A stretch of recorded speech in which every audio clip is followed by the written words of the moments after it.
वक्फ संशोधन कानून की संवैधानिकता को चुनौती देने वाली याचिकाओं पर सुप्रीम कोर्ट में लगातार 2 दिनों तक सुनवाई के बाद सुप्रीम कोर्ट ने केंद्र सरकार से 1 हफ्ते में जवाब मांगा है। हालांकि केंद्र सरकार के लिए राहत की बात यह है कि सुप्रीम कोर्ट ने वक्फ कानून पर फिलहाल किसी तरह की रोक यानी स्टे नहीं लगाया है, जिसके चलते इस कानून को लेकर पहले जैसी स्थिति ही बनी रहेगी। सुप्रीम कोर्ट ने कहा है कि अगले आदेश तक वक्फ बोर्ड में कोई नियुक्ति नहीं की जाएगी। केंद्र सरकार का जवाब आने तक वक्फ की संपत्ति पहले जैसी ही बनी रहेगी। अगली सुनवाई तक कलेक्ट्रेट वक्फ संपत्ति को लेकर कोई आदेश भी जारी नहीं करेंगे। सुप्रीम कोर्ट में हुई सुनवाई को लेकर इलाहाबाद हाई कोर्ट के अधिवक्ताओं ने क्या कहा, आपको सुनाते हैं। वक्फ संशोधन कानून को लेकर लगातार सुप्रीम कोर्ट में 2 दिनों तक सुप्रीम सुनवाई हुई है। इस मामले में केंद्र सरकार के लिए राहत की बात यही है कि सुप्रीम कोर्ट ने फिलहाल वक्फ संशोधन कानून पर किसी तरह की रोक नहीं लगाई है, लेकिन केंद्र सरकार की ओर से 1 हफ्ते की मोहलत मांगी गई थी जवाब दाखिल करने के लिए। केंद्र सरकार ने जवाब दाखिल करने के लिए केंद्र सरकार को मोहलत दे दी है और इस मामले में सुनवाई की अगली तारीख 5 मई की लगाई है। लेकिन इस बीच कोर्ट ने यह कहा है कि इस मामले में कोई बदलाव नहीं किया जाएगा, यानी कि जो स्टेटस है वक्फ संपत्तियों का वो बना रहेगा। कोई नई नियुक्तियां नहीं होंगी और जिलाधिकारी नए कानून के तहत कोई कार्रवाई नहीं कर सकेंगे। हमारे साथ इलाहाबाद हाईकोर्ट के विद्वान अधिवक्ताओं का एक पैनल पूरा मौजूद है। हम उनसे बातचीत करेंगे और जानने की कोशिश करेंगे कि आखिर वक्फ संशोधन कानून को लेकर सुप्रीम कोर्ट में जिस तरह से 2 दिन तक सुनवाई चली है, केंद्र सरकार को जवाब देना है। केंद्र सरकार ने सभी पहलुओं को इसमें सुना है, दोनों पक्षों को सुना है। अब इसमें आगे क्या कुछ हो सकता है बातचीत करेंगे। सर, आपसे जानना चाहेंगे, क्या नाम है आपका? Uttar Kumar Goswami, advocate high court में बोल रहा हूँ। सुप्रीम कोर्ट का जो व्यू है वो बिल्कुल सही है। 1947 में हमारा देश स्वतंत्र हुआ, 26 जनवरी 1950 में हमारा संविधान लागू हो गया और उस संविधान में जो फंडामेंटल राइट भाग 3 में 12 से 35 तक दिए गए हैं, उसमें फंडामेंटल राइट्स का जो एक्सप्लेन करते हुए जो हमारे यहाँ 25 है, जिसमें हमको पूजा पाठ की आज़ादी दी गई है। आर्टिकल 26 है जिसमें हम प्रबंधन कर सकते हैं, धार्मिक प्रबंधन कर सकते हैं।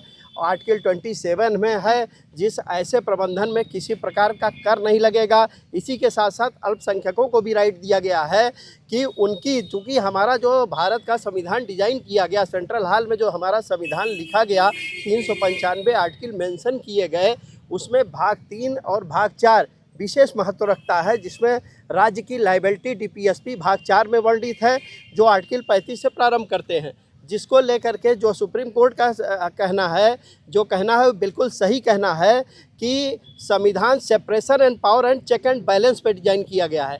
जो संविधान विधायिका, कार्यपालिका और न्यायपालिका 3 इसके डोमेन बनाए गए हैं और संविधान के तहत सबकी अपनी अपनी शक्तियां हैं।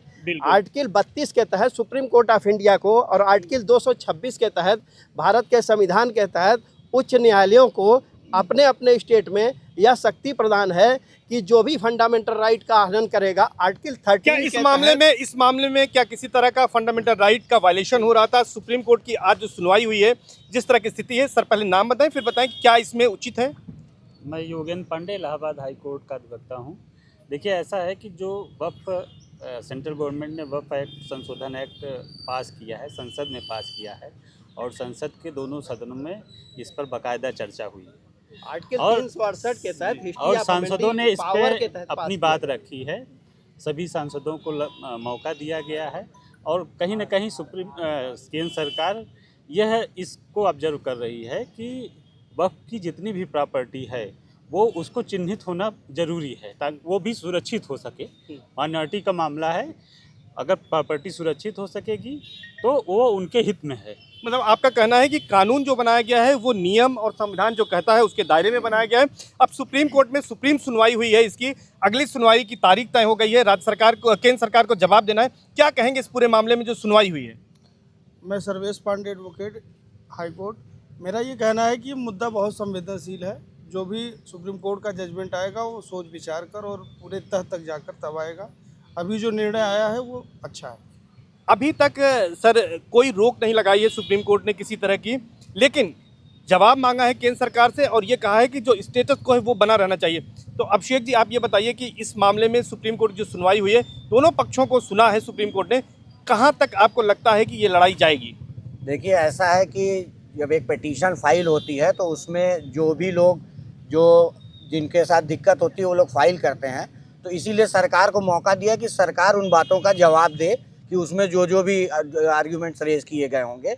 जहाँ तक जो है बात यह है कि सुनवाई कहाँ तक जाएगी, तो सुप्रीम कोर्ट एक प्रॉपर स्क्रूटनी करेगा। जब कोई कानून आया है तो सुप्रीम कोर्ट, क्योंकि सुप्रीम है, इसके बाद कोई अब कोर्ट का ऑप्शन नहीं रहता है, तो सुप्रीम कोर्ट एक प्रॉपर स्क्रूटनी करेगा, दोनों पक्षों को प्रॉपरली सुनेगा, सारे डॉक्यूमेंट एविडेंसेस देखेगा, पूरा जो कॉन्स्टिट्यूशन का, जो संविधान का जो प्राविधान हमारे जितने भी राइट्स और सबको दिए गए हैं उसको चेक करेगा। अगर उसका कहीं हनन होता होगा तो जिन पार्ट से हनन होता होगा उनको इम्प्रूव करेगा या रिमूव करेगा, और नहीं तो इसको पूर्णतः जो है अलाउ कर देगा। बिल्कुल, संविधान के दायरे में जो कुछ होगी सुप्रीम कोर्ट उसी पर फैसला देगा। सर, आपका क्या नाम है और किस तरह से आपको लगता है कि इस मामले में जो सुनवाई हो रही है, जो याचिकाएं हैं उनको लेकर जो आज कुछ कोर्ट ने कहा है, ये कहाँ तक उचित है? मैं कृष्णा जी शुक्ला। जो सुप्रीम कोर्ट का सुनवाई हुई, जो भी फैसला आदेश हुआ, इंतरिम आदेश हुआ, ये कानूनी प्रक्रिया का एक हिस्सा है। अभी तक सुप्रीम कोर्ट ने ऐसा कुछ नहीं किया है जिससे कहा जाए कि उन्होंने पक्ष में दिया या विपक्ष में दिया है, क्योंकि जब भी कोई पिटीशन कोर्ट के सामने आएगी तो उस पर सरकार को पक्ष रखने का समय दिया जाएगा, और जब क्योंकि उस पर सरकार कोई एक्शन न ले तो सुप्रीम कोर्ट की बाध्यता हो जाती है, जब तक हम इसकी सुनवाई ना कर लें तब तक इसमें कोई तब्दीली ना हो, सरकार कोई एक्शन ना ले। इसलिए सुप्रीम कोर्ट ने स्टेटस को का आदेश दिया है। ये कोई नई बात नहीं है, क्योंकि कोई पिटीशन आएगी, जब उसकी सुनवाई होगी और जब सरकार से जवाब मांगा जाएगा तो उनको इंतरिम प्रोटेक्शन देना ही पड़ेगा, और उसके तहत कानूनी प्रक्रिया के तहत सुप्रीम कोर्ट ने ये अंतरिम आदेश दिया है। और अभी तक इस पर कानूनी पहलुओं पर विचार होगा, विचार करने के बाद जो भी अंतिम फैसला आएगा वो सब मान्य होगा। मतलब एक तरह से कानून के तहत ही सुप्रीम कोर्ट ने अंतरिम राहत दी है, और इस मामले में जो याचिकाएं थी उस पर सुनवाई हुई है, सभी ने अपनी दलीलें पेश की हैं। क्या लगता है सर कि इसके बाद अब आगे क्या कार्रवाई, जब अगली सुनवाई होगी, केंद्र सरकार अपना जवाब दाखिल करेगी, उसके बाद किस तरह से कार्रवाई आगे बढ़ेगी? देखिए, केंद्र सरकार को जो है जवाब देना है 1 हफ्ते के अंदर, और सुप्रीम कोर्ट ने कहा आर्टिकल 26 पे आपके क्या कहना है। इनकी धार्मिक स्वतंत्रता, मूलभूत ढांचे को अगर आप डैमेज करेंगे तो उस पर जुडिशियल रिव्यू करेगा। आर्टिकल 13 पावर देता है सुप्रीम कोर्ट, संसद द्वारा बनाए भी किसी भी कानून का संवैधानिक घोषित कर सकता है। अगर उनको बेसिक स्ट्रक्चर या फंडामेंटल राइट का कोई उसमें बदलाव नहीं हो रहा है तो रिट पिटीशन सुप्रीम कोर्ट खारिज कर देगा।